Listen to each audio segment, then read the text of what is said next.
میں نے آسمان میں اڑتا ہوا ایک تیز رفتار عقاب دیکھا جو اتنی اونچائی پر اڑ رہا تھا کہ آسمان کی طرف دیکھتے وقت بمشکل نظر آتا تھا۔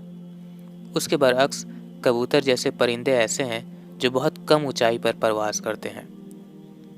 وہی مرغ اور بطخوں میں تو اڑنے کی صلاحیت ہی نہیں ہوتی۔ ان سب باتوں پر غور کرنے سے میرے ذہن میں ایک بات آئی، عقاب اپنی غذا کے لیے انسانوں کا محتاج نہیں ہوتا، لہٰذا وہ پوری طرح آزاد ہوتا ہے اور اس کے پرواز کی کوئی حد نہیں ہوتی۔ دوسری طرف کبوتر اپنے غذا کے لیے انسانوں کا محتاج ہے، لہٰذا اسے اپنی اڑان نیچی رکھنی پڑتی ہے۔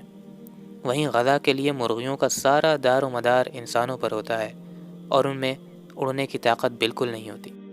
انسان بھی عقاب، کبوتر یا مرغیوں کی طرح ہو سکتا ہے۔